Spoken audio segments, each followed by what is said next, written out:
اس وقت مجھے یہ بتانا ہے کہ ہر گھر میں الحمدللہ افطار کے وقت کھجور ہوتی ہے. الحمدللہ بہت ہی کم ایسے اکا دکا گھر ہوں گے جہاں افطار میں کھجور کا انتظام نہیں ہوتا ہوگا، ورنہ باقی ہر گھر میں کہیں مدینہ منورہ کی کھجور ہے تو کہیں ایران کی کھجور ہے، کہیں لمبی کھجور ہے، کہیں اجوا کھجور ہے، کہیں برنی تو کہیں قلمی، کہیں بہت پیاری پیاری کھجوریں ہوتی ہیں. لیکن کھجور کھانے کا مسنون طریقہ کیا؟ ہم لوگ کیا کرتے ہیں، جیسے اذان ہوئی مغرب کی یا افطار کا وقت ہوا، اللہم لک صمت و بک آمنت، دعا پڑھی اور دعا پڑھنے کے بعد سیدھے کھجور ہمارے منہ میں نہیں. اس وقت بھی میری ماں بہنوں اور میرے محترم دوستوں اور بزرگوں اگر خیال رکھے تو بہت اچھا ہوگا.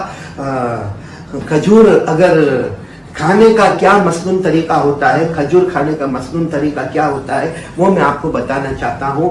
اللہ تعالی ہم سب کو دیکھو ہر سنت پر عمل کرنا، ہر سنت پر عمل کرنا، کیونکہ ہمارے نبی صلی اللہ علیہ وسلم سے محبت کا طریقہ یہی ہے. امام مالک رحمت اللہ علیہ نے فرمایا، حضرت نوح کی کشتی میں جو بیٹھے، حضرت نوح علیہ السلام نے کشتی بنائی تھی، جو کشتی میں بیٹھے وہ بچ گئے اور جو کشتی سے باہر گئے وہ ڈوب گئے. جو کشتی میں بیٹھے وہ بچ گئے اور جو کشتی سے باہر گئے وہ ڈوب گئے. بس امام مالک رحمت اللہ علیہ فرماتے ہمارے نبی صلی اللہ علیہ وسلم کی سنتوں کا حال یہ ہے کہ جو سنتوں پر آ گیا وہ ایسے جیسے حضرت نوح علیہ السلام کی کشتی میں بیٹھ گیا، کنارے پر پہنچ گیا. اور جس نے سنتوں کو توڑا وہ ایسا ہے جیسے حضرت نوح کی کشتی کے باہر گیا اور پانی میں ڈوب گیا. تو میں بات کر رہا تھا آپ کو کھجور، دیکھو جیسے میرے ہاتھ میں یہ کھجور ہے، کھجور کھانے کا مسنون طریقہ یہ ہے جو ہمارے آقا صلی اللہ علیہ وسلم کے کھانے کا طریقہ تھا. اور اس سے سوچو ہمارے نبی نعمتوں کی کتنی قدر کرتے تھے. سب سے پہلے ہمارے نبی کھجور کو کھولتے تھے. دیکھو میں نے آپ کے سامنے کھجور کھولی تو یہ کھجور کو کھولنا گویا ایک ہمارے نبی کا طریقہ ہو گیا. پھر اس کے بعد ہمارے نبی بیج کو نکالتے تھے، جیسا یہ بیج نکلا اور اس کو چوستے تھے. یہ ہمارے نبی کھجور کو چوستے تھے. تو کھجور کو بیج کو نکالنا اور چوسنا یہ دوسرا طریقہ ہو گیا.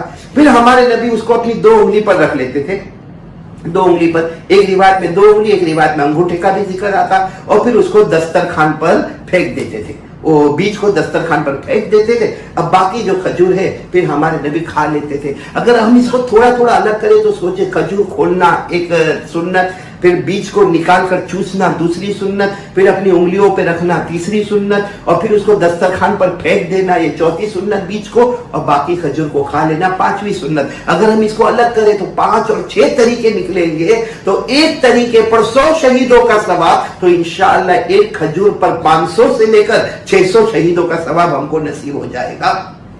یہ ایک سنت آپ کو بتانی تھی، بہت ضروری تھی جو میں نے آپ کو بتا دی. انشاءاللہ اب سے ہم کھجور اسی